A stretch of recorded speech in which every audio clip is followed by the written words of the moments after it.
Hello again.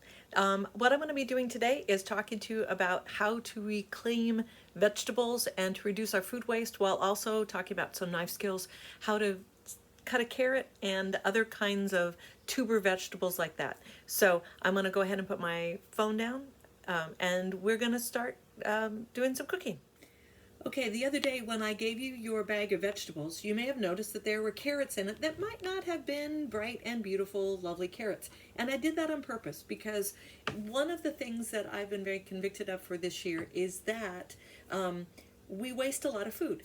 Studies say that we waste about 40% of all the food that's manufactured in and produced in the United States, and that's a lot. And unfortunately, restaurants and larger production companies are some of the worst offenders. So I wanted to talk today about some of the things that you can do to help do against that. Now, the first thing is I actually found a couple carrots that are a little bit, you can see they're getting a little bit fuzzy, a little bit dark or whatever. So I'm not saying to eat the bad parts. That's not what I'm saying at all. But a lot of times you can save and eat way more than you suspect.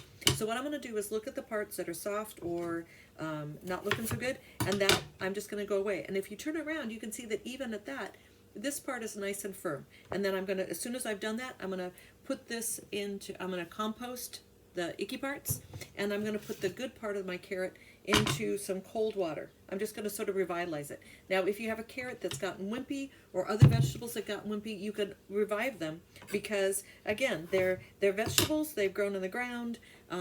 They can do that. And again, cut off the parts that look not so good and go ahead and put the other into the water. Now, from this point on, after they've had a chance to revitalize, you can either go ahead and peel them, so you can just use a regular peeler and take off the peel, or I actually like to keep the peel on because the peel has some nutrition and stuff that doesn't have. So what I do is I take my water and I take my carrots that have had a chance to soak just a little bit, and I just scrub them down, and I just basically washing them down, and I'm washing off those parts that I don't want anymore.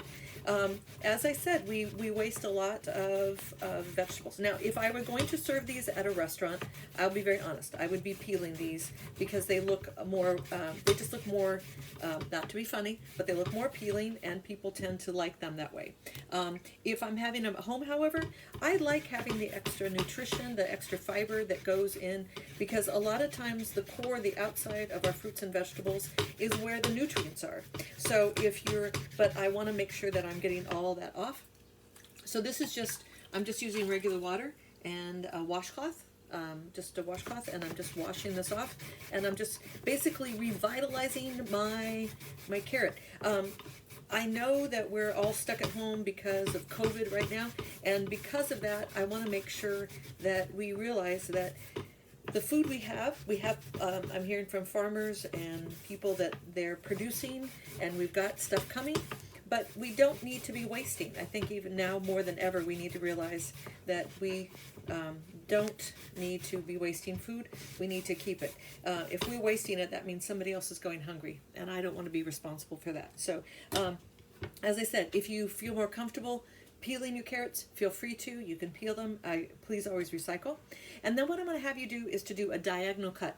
Again, remember we pinch the knife here, hold it down here, and it's the same thing again. Tuck your thumb behind. And what I'm going to do is I'm just going to start feeding the carrot through. And so my knife is not moving. It's just going up and down, and I'm just going to cut nice thin slices of my carrot, and I'm just going to cut it into diagonal. If it's a little bit soft, it's not going to be a problem because of the way we cook it. Now, when I have reclaimed carrots like this, I don't eat them raw. I'm going to recycle that. I cook them. There's nothing, again, there's no problem with them. They're good carrots. They are, please use your judgment on that. But I guess what I'm saying is that sometimes people will say an apple or a carrot is soft. Oh, I can't eat it. I can't use it. If they are too soft to be able to be delicious, or have a good mouthfeel when you are eating them raw, then just cook them. And so now I'm going to move to the other side and show you how I would saute these carrots. I'm doing two just so you can have a little bit, you have one or two in your bag. Feel free to use them as you want. So here, I'll pause for just a So moment. here we go with the next stage. What you're going to do is just take I want to work on just a simple saute. A simple saute means that you have some kind of oil. I'm going to use, or fat, I'm going to use olive oil. You could use butter. You can use corn oil, canola oil, bacon grease. Actually, bacon grease has a lot of flavor with it. It tastes really good on some vegetables if you like. And what I'm going to do is to take my saute and I'm going to cook it. I'm just going to cook like a quick saute means, if you remember what we did with sweating, we brought out the flavors and just got them cooking. Saute, it's going to be a little bit more. We're wanting actually to get hot, but to stay tender crisp, so they're bright and flavorful, but they have that. I'm also going to choose my seasonings. You can just use plain, this is just salt. I can just use salt and pepper if I want to make it simple. But I can also, this would be a good time to experiment with different flavors. And flavors come in families. For example, when I put oregano and basil and garlic together, that's going to give it more an Italian flair. If I want it to be more Latino, I can take the same garlic, I can take chili powder, add some cumin in, and those three things will add a cool flavor. If I want it to be more Middle Eastern, I can take cumin and coriander, and those are two flavors that go really, really well together. I can also go straight with curry if I want that. I think I've mentioned when we did in beginning foods that curry, whether it's a powder or the paste, is a combination of flavors. There's not just one spice in there, but it's ones that people have put together. This one says coriander, turmeric, fenugreek, cumin, salt, and other spices. So it has a combination. So what I'm going to do is start with my oil to saute with, and then I'm going to actually make mine. You are welcome to do sweet or savory. Please remember that there are the 5 different flavors. There's the sweet, salty, acid, bitter, and umami.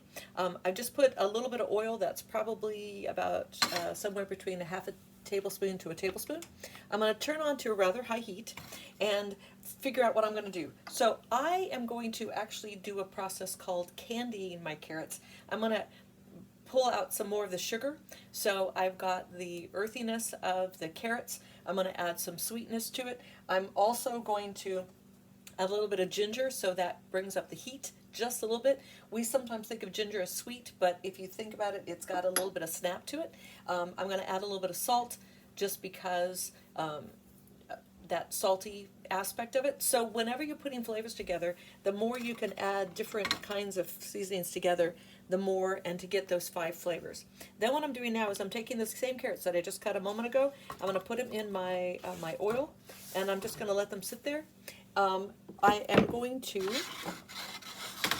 stir these around, and I'm just going to let these cook. That's a pretty big piece. Pull that apart and stir them. And I can tell that they are going to get nice and bright. And I don't like my vegetables too soft. I like them to be more on the crisp side. And so I'm just going to put those in there and bring that up to a boil. Not boil, excuse me, up to a simmer. And I'm just going to keep stirring these around. So I'll be back in just a minute. Okay, I was gone for about 2 minutes. You can hear it nice and sizzling right now. I want it to be sizzling, and that's what I'm doing. If you were here, you'd start smelling that it's starting to smell a little caramely, and that's just bringing out the natural sugars in my carrots, okay? Now, I'm going to help that process out a little bit. As I said, I'm going to add just a little bit of, just a couple pinches of salt, because I want that, that saltiness, so that thing. I'm going to add a little bit of just a couple shakes of ginger, so that I get that sort of kind of thing. Just, as I said, just to bring out that spice. Okay. And then if you can notice that some of the carrots are actually starting to get some brown on them around the edges, I like that. I like that toasty. Okay, once I have that, I'm going to reduce my heat just slightly.